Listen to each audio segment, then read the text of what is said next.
This is Michael Orrell of MobileBurn.com, and today I have the Verizon Network Extender. It is a device meant to boost your home or small office cell signal on the Verizon network, and it's based on the Samsung UbiCell that was introduced a couple of CTIAs ago. Sprint sells the device as the Sprint AirRave. Significant difference, though, is that Sprint sells the device with a monthly service plan, whereas Verizon just sells the box upright for $249.99, and for that you get unlimited use, so there's no monthly contract required or anything like that, although you do have to have a Verizon account, of course. What it'll do is it'll use this antenna here to pick up signals sent from your phone or to your phone and retransmit it to a local cell tower, and presumably, of course, since this is a bigger device, has more power, it can do that with more remote cell towers, in effect giving you better reception than you would have gotten otherwise. You see it has a glossy back, pretty bad for fingerprints, but you're not going to be handling this device too much. This is the port for the RJ45 cable, where you plug in the network into your home access point or something like that, Wi-Fi router, whatever. Power goes in there. The swiveling antenna, some status LEDs, power system, GPS and WAN, and GPS antenna is located underneath this cover, and the GPS is required for the E911 services, so you can make emergency calls and dispatchers will be able to locate you in case of an emergency.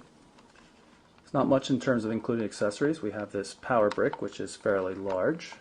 If you have a weak GPS signal in your house or home office or whatever, you can use this extender cable that's included to move the antenna to a location closer to a window where it can pick up a signal more easily, because you're not going to be able to use the device without a proper GPS signal. The only other things you're going to find in the box are the included network cable, RJ45, Cat5 cable, and the quick guide and the very, very small user manual. We've got the network extender plugged in right now. It's plugged into a access point supplied by Verizon through my Fios home service, fiber optic service, fast internet connection, but you only require a connection that's as fast as 300 kbits per second. You can see that all of the status indicators, all the LEDs, are now blue, indicating that all systems are in order.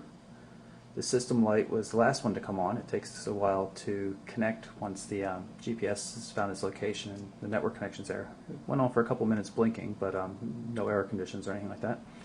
I've got in my hands here a Samsung Renown, another Verizon device, and if you take a look at the signal strength indicator, you'll see we've got full bars for the 1x indication, even though there's no signal strength whatsoever for EVDO 3G connectivity.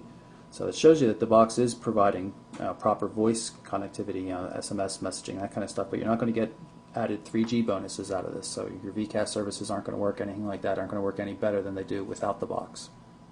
When your phone is connected to the network extender, you'll hear a short two-tone beep when you dial. You can hear it through the speakerphone here. There it was. So now it's placing the call normally. You can see it has a full signal. According to the manual, the network extender can handle 4 simultaneous calls, 3 of which can be used by regular users and 1 of which is reserved for E911 calls.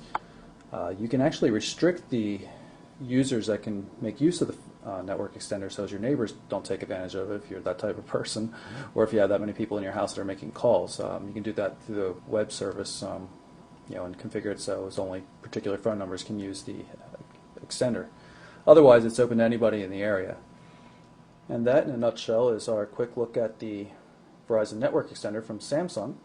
It takes about 7 minutes from opening the box to being ready to use, unless, of course, you have a weak GPS signal, at which point you might have to reposition the device or add the external antenna cable. But pretty easy to use. Our only complaints is that it has no effect on 3G data, which is unfortunate, but you will get great voice quality and messaging. So I'm Michael Orrell from MobileBurn.com.